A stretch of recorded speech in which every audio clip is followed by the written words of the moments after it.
Hello and welcome to Scribes and Songsters. I'm Veronique Mandel. Today, our guest is Daniel Lockhart, who's the author of many books of poetry and short fiction. His latest book of poetry is entitled North of Middle Island, which is presently a finalist for the 2024 Trillium Book Award.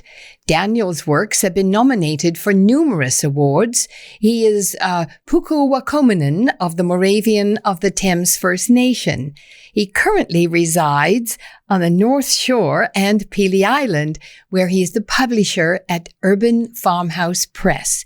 Welcome to Scribes and Songsters. Well, Nishi, for having me today. So I'm just going to go back for a minute. There was a wonderful word that I didn't pronounce.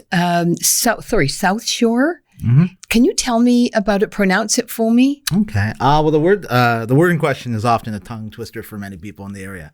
It's Waawiiyaatanong, which is what the traditional name for the settlements in sort of along the Detroit River, right before the Point de Montreal. So I'm giving you multiple cultures there. Yeah. And it refers to the nature of the river and the nature of the people. It comes from Nish. It's from the Three Fires people that were here originally, specifically Odawa. And what it means is where the waters turn back upon themselves. And it's like this idea of the spirit of the people and the place, that they're somewhat underdogs and they work harder to overcome this. And they do, which is very appropriate. That's awesome. It's always so wonderful, to sort of understand some of the words and places and what they mean and the spirituality of them. And it really is sort of quite interesting. We need you for asking, because there's quite a bit of grand spiritual energy that resides at that sort of bend in the river. So tell me about your writing. When did you start writing? What was the first thing you've ever written? Well, the first thing I ever written was probably way back in high school, at Catholic Central High School in Windsor. Yeah. My teacher at the time was Stephanie Cosgrave. She was the English department chair. And she really pushed me to write poetry. Now, back then, this is in the 90s. You're young, and I was in a band. I wanted to be Eddie Vedder. But I turned right away to Henry Rollins. So Henry Rollins is my sort of first Shakespearean poet. And I kind of really did some bad copies of his work. And we had to put together a book in OAC. Remember when we had OAC? OAC. Grade 13, for those who aren't remembering that. But I had to put together a book of poetry that was primarily sort of bad Henry Rollins clones. Wow. When did you know that you wanted to sort of have a career as a writer? Were you young, or did that come sort of later in life? I think a lot of people dream about being a writer when they're younger, but my family was pushing me to be a lawyer. That didn't really work out. But I ended up really sort of taking it seriously when I moved to Montana. I moved to Montana. I studied at Montana State University in Bozeman. And there I had a lot of group of poets that were sort of fellow students and a couple of professors there. Marvin Landsberg and Robert Bennett for the professors, and the friends of John Powers and Allison Bailey. Cheryl Noble, they all we banded together, and we made this idea that, we could be writers, but we should go off and do graduate work. And along the way, some of us in the group decided, let's look up what an MFA is. So I have an MFA in fiction writing. And what that means is I'm a master's of fine arts. No, it just means I can teach, and I could sort of just focus on craft. So I think in that moment, when I learned about this degree and this field that we can work in, that was that sort of moment where I went from wanting to be a teacher of languages and maybe indigenous histories into being a writer. Did you get inspiration from being in Montana? Yeah, it's a hard place not to get inspiration. I'm sure it must be. So Bozeman's a particularly beautiful city. It's right sort of at the gates of Yellowstone. It's where Yellowstone, the series, is sort of filmed around there. So Montana also has a really strong literary history. One of the more famous writers to come onto the area was Richard Hugo. There's a great sort of documentary about Richard Hugo. Mm-hmm. And he was that sort of first poet that told me I can write about the land and make bigger statements about people. And that really helped. And we can't forget the local Michigan connection to Montana, and that's Jim Harrison, who lived over the pass from us. He lived in Livingston. So a lot of his works, be it essays or fiction or even, poetry, really sort of pushed that early work. Where did you grow up? So I grew up in Windsor. I was born in Chatham. And then spent a couple of years in Florida when I was like below the age of 2, but sort of done a bunch of wandering. And I went away to school at Trent. That was the first time I left. So. Yeah. Now, did you have jobs? I mean, most of us who write have jobs on the side so that we can write. Well, the side hustle, yeah. So I've been very fortunate in that my writing career in the last, I'd say, 5 to 6 years has really developed into its own thing. So it can pay the bills. It can do very well. That's wonderful. But I'm also a trained librarian. So I was a librarian at Windsor Public Library for a little while and at Rochester College in Michigan. I also teach as well. So I teach workshops on Indigenous learning and on writing. So primarily poetry and fiction. Tell me about some of your previous work, because I'm going to get to North and Middle Island, which I really enjoyed, and it's sort of local and locality is really intriguing, and I know people will find it very interesting, especially people in this area. But did you always write poetry?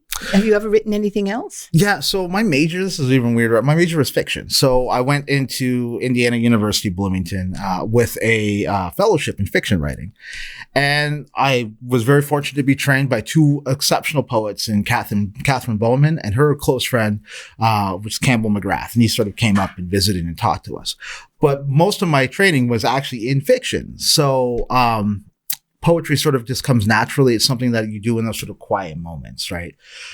So that's where that comes from. But I do have one book of short fiction in the world. I have a thesis that no one should ever look up or read. It's terrible. But Breaking Right was a shortlist for the Indiana Authors Award for fiction, short fiction, and for the Relit Award as well locally. Sorry, in Canada. So I am currently working on fiction and some nonfiction as well. And there's one book that's in there. It's called Wenchikane Visions. And it's a mixture of, it's called lyric essays. So it's a mixture of poetry and nonfiction essays. So, and was part of your early life, involved with the Moravian of the Thames? And was that an inspiration? Well, yeah, it was. I mean, I was raised in Windsor. My father we all got our status back when we were older. So my grandmother was a residential school survivor. She went to the mush hole and she was forced assimilated so she can live off the res. She moved to Leamington. But a lot of our relatives were going back and forth to Moravian towns. So I didn't really care. So at first, I didn't actually understand what it meant to be Lenape or have family in Moravian town or spend all this time going up and back and forth. So to me, it was like a smaller town in Ontario. There was still a church. There was a community center. We sang. We did all those sort of things, community feasts. But it wasn't dramatically different. That sort of language and cultural revitalization doesn't really happen until about the 1990s for us. And did you have people who inspired you or things that inspired you before you got to, places like, the big cities? So, well, I think, so Moravian Town is this wonderful little, what we are is we're a band of Tecumseh's people who sort of survived the War of 1812, the Battle of Fairfield, right? So that's where a lot of our people come from. So we came up from Indiana, specifically my ancestors did. So it's this like little patch of sanctities, a little sacred patch of quietness. Now, Moravian Town right now is tiny, but it used to extend all the way down to Lake Erie. We lost it in some bad land deals, some very sketchy land deals. So there is this sort of quiet that comes there. We settled on the Thames River because it reminded us of Opek-Sipu, which is the sacred white river in Indiana. Very sort of similar rivers. Thames is a little crazier, but it is a very sort of quiet place. My father's memories shared. While his mom was in the city, he was brought back to the res a lot to spend time with his grandparents. And that's how most of our knowledge comes to us.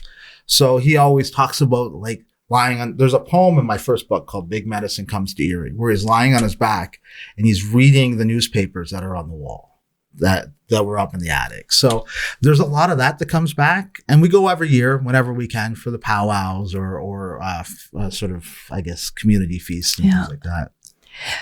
Is the Indigenous part of you, how important is that in your writing life? For me right now, it's specifically with poetry and nonfiction, it sort of forms the core of it because we need to sort of not only just recapture our indigenous cultures and our Lenape culture. There's only 16,000 of us that are registered. Wow. We used to be a lot bigger. But it's a part of bringing this back to life. So a lot of North and Middle Island was about taking all of this old knowledge and making something new of it. And showing that's the big thing with languages. I love languages, is that a living language must still create. It must renew itself, make something new. Well, I'm going to talk about North and Middle Island in a minute, but let's watch this first. Measurements.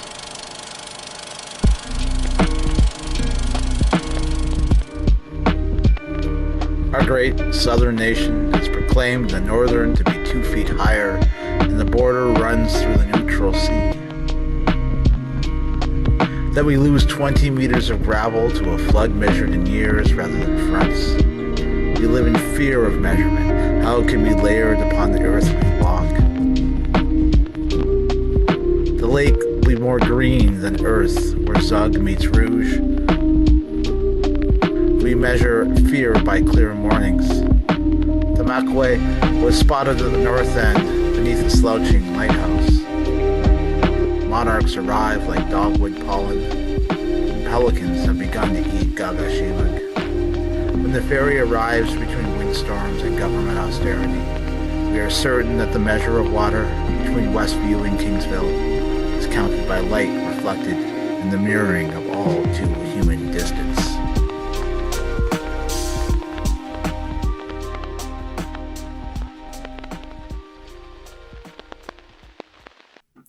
So who did that trailer for you? I made that one myself. I do all the trailers myself. So I have footage I filmed, and I get stock footage, and I do the voiceover and all the editing. Oh, wow. Did you train to do that, or did you just sort of self-teach? I got trained for that in high school, actually. And then I got further trained at Trent University. So I did a lot of the stuff in the AV department at the library. Yeah. Good talent to have, isn't it? It's very handy for marketing. It is. Now, I would really like to talk about some of the poems in North and Middle Island. And so one of the first one I enjoyed was Measurement. Tell us about that. So that's one that we had used for the trailer. Yeah. And I'm really interested in how we conceive of land and how we map ourselves into it. Because there's this idea across cultures that we measure things differently. I even think about the difference between the United States and Canada, and Windsorites often do, where we switch between Celsius and Fahrenheit, depending on what we want out of it, or miles and kilometers if we want to feel like we're going faster or slower. So this idea of how do we measure this distance? How do we measure what Pelee is? How do we measure how we are by those distances? Because Pelee itself is defined as an island. It's defined in many ways by its measurements. It's too far south, like it's so far against the American border. It is always worried about flooding. It's always worried about how many people are there. So how can we start maybe breaking down the ways in which we perceive the concrete world around us? And that's what the measurement starts to hint at. I thought that was sort of very cool. I don't think I'd ever read a poem about measurement. So it was very interesting. The second one is North of Middle Island, of course. Mm-hmm. And the first verse of that, isolation is a measure of knowing the distance to places others call home. Mm-hmm. That's a beautiful verse. Thank you. Tell me about it. I often am left, especially as I visit the island, or even living here in Canada, and a former Montanan as well, what this idea of isolation is. Like, I often feel lonely, isolated, and that's not like, it's not like something that's absolutely terrible, but it's the way in which that we are. Buddhists do it, right? Where we're stuck in this body and we're confused by our senses, but we're always looking for that connection. But some people don't. I think about my father-in-law who lives in a cave in front of a cave in Helena, Montana. He seeks isolation. So there's this way that it's still measured. Isolation itself, which seems so intangible, is still measurable in some ways. Mm-hmm. And obviously, as Lenape, we've had many homelands. So that idea of considering what the distances are to home, and is Manhattan, is that our home anymore? Is Opik-Sipu, the White River, Indiana, is that our home anymore? Is Oklahoma our home? Is Moravian Town our home? kung fu from. But there's always these questions of sort of what how do we measure that isolation? Another one on page 7, it's about Lake Erie, and in the final verse. It says, outside, clouds are broken and light casts long blooms of saturated, a word that means moonlight. What language? So that's Unami Lenape. Yeah. And moons mean something very sacred to us. Kuhamina is grandmother. Jesus, you'll often see too, is sometimes used for moon in reference to month. But when we talk about the moonlight, it's a way in which we look towards the sky and we see the moon coming back down to us. So what inspired you to include, indigenous words throughout? And then it was great. You also, have a glossary so that you can look them up.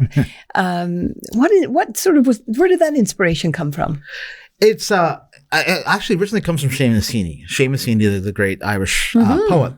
Often he had talked when he came to IU, I got to see him once. That was fascinating. He talked about the idea of metaphor. So all poetry is structured around this idea of concrete metaphor.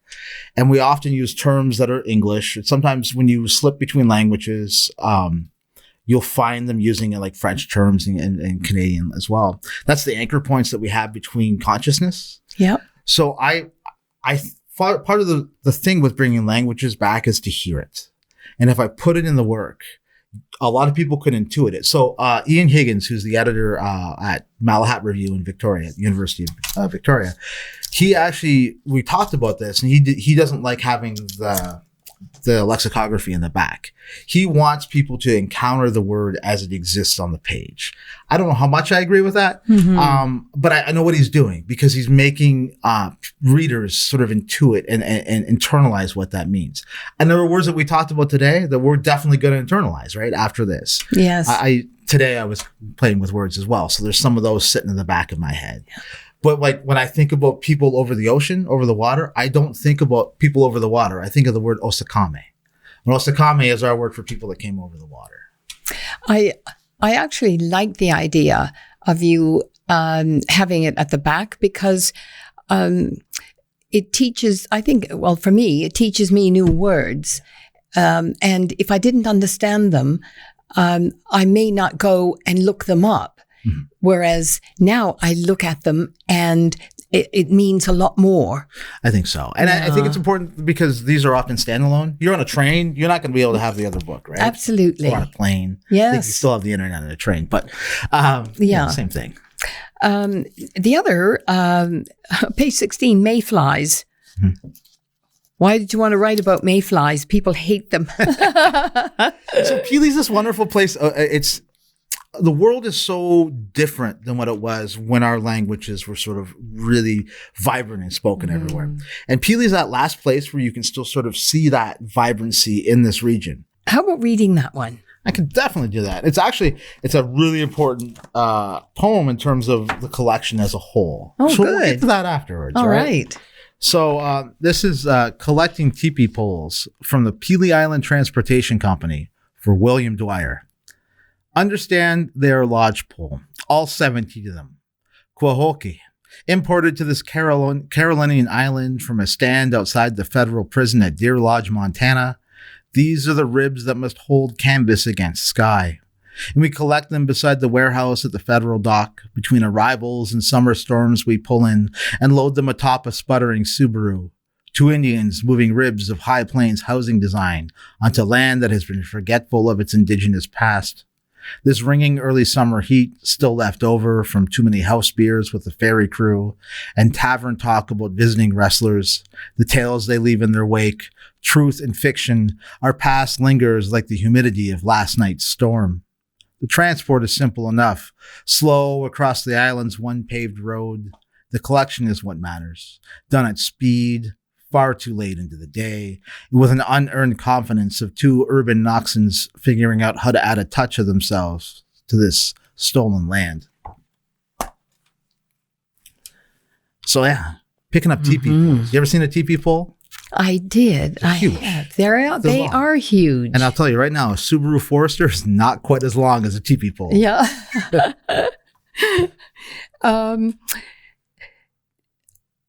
Before I get to a rather interesting section called Piper, you have one called Ode to Ham's Bologna Sandwich. What is that? So this is another one of those very sort of uniquely Pelee stories. I used to work with Stone and Sky on the island, and my first season out there, Laura Fournier was visiting. She's also Indigenous, and she's from Windsor. Now she's moved up north back to her community, and her daughter were there. And I hadn't been to Pelee in like 20 years. So like, well, let's go to Ham's. So Ham's, this guy who owned the bar on the north side, and she's like, you got to go there because they have a legitimately good bologna sandwich. For those who don't know, amongst the Indigenous community, bologna is called Indian steak. Oh, and I was born in Newfoundland, and we call it Newfie steak. Basically, it's the underdog food, right? And I have in Louisville, you can get it everywhere. Louisville, Kentucky. Right? Yeah. So it was the idea that we should go there, and we'll try this bologna sandwich. Unfortunately, Mr. Ham had passed away, and the restaurant's now closed. But it was a legit, like, I was on the Powell Highway right there. It was a nice thick piece of bologna, and it's also an Nerudian ode in many ways. So there's also one there to see buckthorn, and it follows the Campbell McGrath training that I have, to be honest, what it is, and it also shows love for the island in the small ways. Yeah, it's very cool. Okay, you have a very unique section with a very unique layout, starting on page 41, called Piper. Yes. Tell me about that. So Piper makes up the majority of the book, and I had just read you the one about collecting teepee poles. Yeah. We learned the night before we discussed at the Westview Tavern with people that were huge wrestling fans that Rowdy Piper had filmed a movie on the island. Now, true. Very true. He filmed it. It was a rom-com. I don't really know the name, but it was probably a direct VHS release. He's more famous for They Live or Wrestling Moments. But they filmed it there, and there was a lot of talk about that sort of wrestlers in the island and all that sort of history. So I get this idea that Rowdy Piper's on the island. Now, he's a mythological man in my family. When you'll hear, if you read that section, you'll find that the people on the island follow wrestling like church, and that comes out of my mom's family's history. So her father and grandfather didn't go to church; they instead stayed home and watched wrestling. And then this becomes this thing that we sort of do. I mean, everyone in Windsor really there's a big wrestling sort of thing in Windsor, right? Absolutely. So I call them Iliao. Iliok is our name for warrior. So they become our de facto warriors. I used to teach about Jake the Snake Roberts back in the day too. But Rowdy Piper seem to matter the most. Kingsville has its own kilts, its own tartan. Essex County has its own tartan. I grew up with a bunch of Scots. I was like, this is perfect, right? So I took that idea of Rowdy Piper coming to the island, but I did more. I took Beowulf, which is written in Anglo-Saxon, and I studied Old English, and I took that meter and that form, and then I remade the story of Piper, but told from one of its more famous wrestling exploits, and mixed it with the story of Deer Woman, which is a traditional story from a sort of pan-Indian traditional story. Basically, Deer Woman is this sort of spiritual creature that defends women and young children from men who abuse them. Well, considering all the things that you've put in there, it's sort of like making a cake. Yes. Yeah, if it's like the 12th night cake from New Orleans, where it's just everything. Yeah. Try to find the baby in the middle. But it's fascinating. And even the layout of the print is rather unique. So what I did with that is I wanted it to look like an Anglo-Saxon epic. So Beowulf it's sort of the standard that we get for storytelling in our culture. It comes over in 1066, all that stuff, right? Yeah. So I took Seamus Heaney's translation, which is side by side. It has Old English on one side and English on the other. Yes. And I used the Old English style with the caesura in the middle and all that stuff. Yeah. So it follows Heaney's design. It doesn't always go perfect because there's two languages there, and our language is quite long. Now, you were a publisher of Urban Farmhouse Press. Yes. What do you publish? We primarily do poetry and a little bit of fiction, small amounts of fiction. So we have published Marty Gervais' book locally, Laurie Smith as well. But we publish authors from all over North America. So Chicago, the Midwest is sort of now our sort of more focus is the Midwest and sort of Southern Ontario. But we've done Alberta as well and all over. Have you had any author come past your hands when you've thought, this is magnificent? Lots of them. Now we always say, supposed to say that as a publisher, but I will say, one close friend of mine, poet friend of mine, and he appears in some of my work. He actually appears in here, but he's unnamed. Benjamin Golyubov. He writes, and Mark Lubers. They sort of work together now as a collaborative team, but they do a lot of speculative biography. So, really interesting way to learn your history. Is the best way to put it. So he has a book about Ho Chi Minh and another one about sort of a group of everyone from Robert Frank to famous World War II photographers. I'm drawing a blank of her last name, but a fascinating read. Just the mind blows my mind. Just crazy. You having fun publishing other people's work? I really enjoy it. I do the book layouts too, so that's also fun. And you read. So literature and writing itself is a conversation. So the more that you can read, the more that you can bring in. So it's like you, as a publisher, you're making new space for new people at the table. And I think that is such an important part of this all. I feel the same way about, having the privilege of talking to so many talented writers in this area. It's really, really quite wonderful. What are you working on?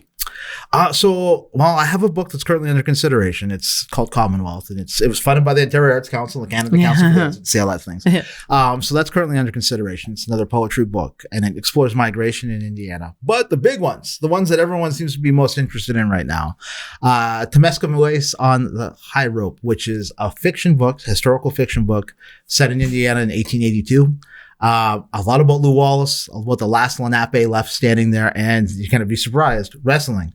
So wrestling comes back in with that one as well. And a history of the Detroit River, which should hopefully be ready in an indigenous history of the Detroit River, which should be ready in the next year. Well, you'll have to keep in touch. Absolutely. Where can people get your work? They're carried at Indigo, both Lakeshore and here in Windsor, or there in Windsor, Biblioasis and River Books, and Juniper, all have them. Wonderful. Thank you so much for all this. It's grand. Well, Wanishi, for having me, and thank you for all that you do for the arts community.